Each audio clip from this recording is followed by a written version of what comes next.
جی ایک مخلص کی کال لیتے ہیں. السلام علیکم. السلام علیکم. وعلیکم السلام.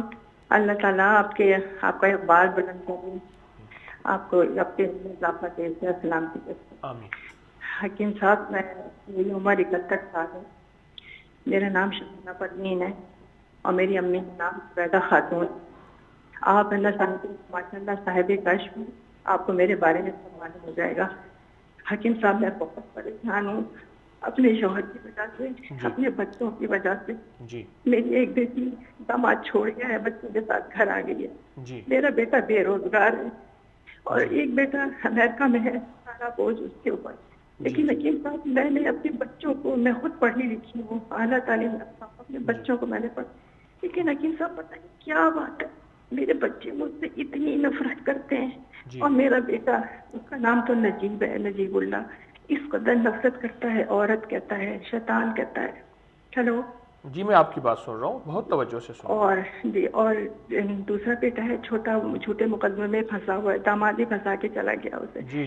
3 سال سے بے روزگار ہے, اس کو جاب نہیں مل رہی ہے. دوسری جو سب بہت ہی بڑا مسئلہ میری بیٹی عالیہ کا ہے. حکیم صاحب, میں آپ کو بتا نہیں سکتی, اس قدر ذلیل کرتی ہے. اس کی عمر 40 سال سے زیادہ ہو گئی ہے. میں نے شادیوں کی بہت کوشش کی لیکن نہیں ہوتی شادی. پہلے وہ نماز پڑھتی تھی, اس نے باقاعدہ پورا ترجمے سے قرآن شریف پڑھا ہے, بہت اچھی ہے, لیکن اتنی نفرت کرتی ہے. کل بھی رات حکیم صاحب اتنی مجھے اس نے سنائی کہ تیری عزت کیا ہے, تیرا شوہر تجھے مارتا ہے, تیرا بیٹا تجھ سے بات نہیں کرتا. مجھے بتائیے. اچھا ایک میں آپ کو بات بتاؤں خاص, کہ حکیم صاحب میں بہت پڑھتی ہوں, میرا جو ہے نا روحانی کی طرف میرا ہے. تو میں نے اس کی شادی کے لیے سورہ احزاب اپنے ہاتھوں سے لکھ کے, کسی نے بتایا تھا, میں نے باکس میں بند کر دی. میں نے سورہ طٰہٰ ہرے کاغذ پہ لکھ کے اس کے دوپٹے میں بند کی. لیکن سورہ پتہ نہیں مجھ پر کیا ہے, کیا نحوست ہے کہ میں نے وہ سورہ احزاب باکس میں سے نکال کے جلا دی. مجھے اس کی بڑی تکلیف ہے, مجھے اس کا ازالہ کرنا ہے. اچھا دوسری بات یہ کہ میرا بھائی ہے امریکہ میں, اس کا نام انیس الرحمان ہے. وہ میرے بیٹے کے تقریباً 15-20 لاکھ چاہتا ہے, لیکن وہ کہتا ہے کہ میں چاہتا ہوں, اس نے میرے سامنے کہا, لیکن میں دوں گا نہیں. اور میرا شرعیہ جو ہے, پہلے میں نے اپنے بہن بھائیوں سے کہہ دیا تھا کہ مجھے میرا شرعیہ حق نہیں چاہیے, میرے چھوٹے بھائی کو دے دو, بے روزگار ہے وہ. لیکن اب مجھے شدید ضرورت ہے, حکیم صاحب سب کچھ بک گیا ہے, کچھ بھی نہیں ہے پاس میں. تو میں یہ چاہتی ہوں, میں اس سے حق مانگ رہی ہوں, 3 سال ہو گئے, نہ میرا حق دیتا ہے, مکان بھی اس کے قبضے میں ہے, اور نہ میرے بیٹے کے پیسے دیتا ہے. ایک تو مجھے انیس الرحمان اس کا نام ہے, میری بیٹی کا نام عالیہ ہے, بڑے بیٹے کا نام جو مجھ سے شدید نفرت کرتا ہے اس کا نام نجیب اللہ قریشی ہے. دوسرا بیٹا وجاہت ہے, وہ شادی کے بعد بالکل بھول گیا ہے. اور یہ چھوٹا بیٹا جو ہے حسیب اللہ قریشی. آپ کہاں رہتی ہیں؟ میں کراچی میں رہتی ہوں. میں آ نہیں سکتی کیونکہ مجھے مہرہ کا بہت شدید سیویئر پرابلم ہے, اسپونڈلائٹس سروائکل کا. ٹھیک. اور میرے پاس اتنے پیسے بھی نہیں ہے کہ میں آپ کے پاس آ سکوں. تو مجھے پلیز, مجھے نا آپ مجھے کوئی ایسے اعمال بتائیے جو کہ بالکل میں یکسو ہو کے کر سکوں, اور مطلب ٹو دا پوائنٹ ہوں, اور بہت ہی زیادہ مؤثر ہوں. ٹھیک. تو پلیز آپ مجھے بتائیے. میں آپ کی خدمت میں عرض کرتا ہوں, توجہ کیجیے گا. یقیناً ہمارے جتنے بھی سامعین ہیں ہمارے ساتھ پروگرام میں شامل ہیں, وہ کاپی قلم تو ساتھ لے کے ہی بیٹھے ہوں گے. اصل بات محترمہ آپ کا نہیں, اس وقت یہ ماؤں کا مسئلہ ہے, ماں کا مسئلہ نہیں. اور مائیں تنہا ہو رہی ہیں, ہو گئی ہیں, اور شاید اللہ نہ کرے ہو جائیں. اس کی وجہ یہ ہے کہ پہلے دن ہم اپنی نسلوں کو دیتے کیا ہیں. پہلے دن گہوارے میں, پنگھوڑے میں, لوری میں اپنے بچوں کو ہم کہتے ہیں کہ میرا بیٹا یہ بنے گا, یہ بنے گا, یہ عہدہ لے گا, یہ عہدہ لے گا, یہ عہدہ لے گا. ان عہدوں کو لینا کوئی گناہ نہیں ہے, لیکن پہلے دن بچے کو انسان بنانے کے لیے کوئی ہم نے آدمی بنانے کے لیے کوشش کی ہے, انسان بنانے کی کوشش نہیں کی. وہ آدمی بن جاتا ہے اور بڑا آدمی بن جاتا ہے, اور بڑا آدمی بن جاتا ہے, دولت, چیزیں, بنگلہ, گاڑی, ہر چیز اسے مل جاتی ہے, عہدے مل جاتے ہیں, انسان نہیں بنتا. انسان بنانے کی ایک علیحدہ محنت ہے, وہ صرف در مصطفیٰ پہ پڑی ہے. محمد, آل محمد, اصحاب محمد, ان کی زندگی میں پڑی ہے. اس کے علاوہ کوئی راستہ نہیں, اس کے علاوہ کوئی منزل نہیں.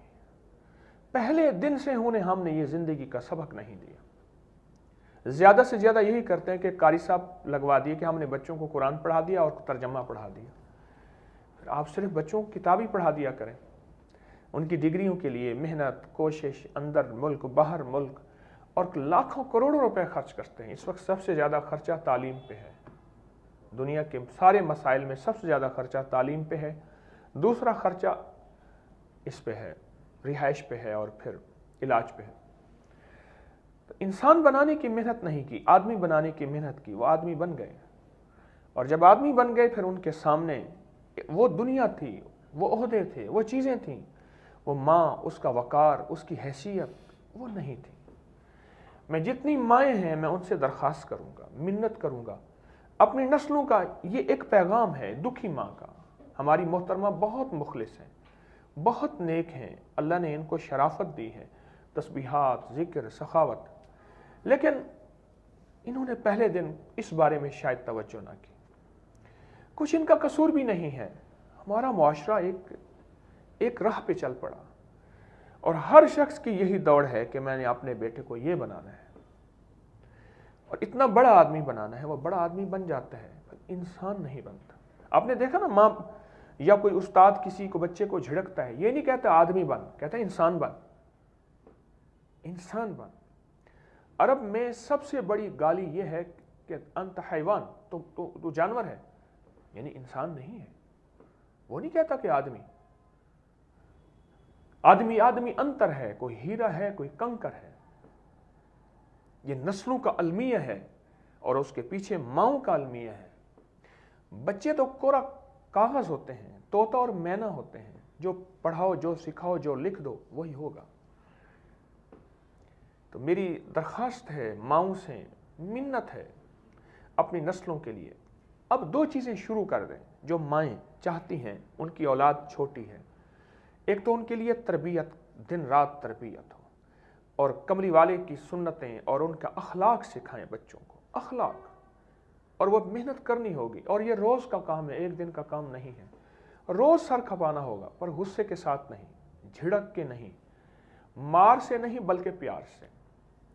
یہ مار سے اور پیار کا نعرہ تو اب آیا ہے. آج سے صدیوں پہلے میرے آقا نے فرمایا تھا اولاد کا اکرام کرو، اکرام کرو، احترام کرو، پیار کرو. تو ان کو اخلاق نبوی سکھانے ہیں، آل رسول کے اخلاق، اصحاب رسول کے اخلاق یہ سکھانے ہیں. اولیاء صالحین کے اخلاق، اس پہ محنت کرنی ہے، باقاعدہ محنت کرنی ہے.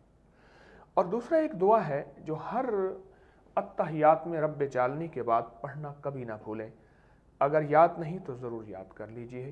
ربنا حب لنا من ازواجنا وذریاتنا قرۃ اعین واجعلنا للمتقین اماما. بڑی کمال دعا ہے.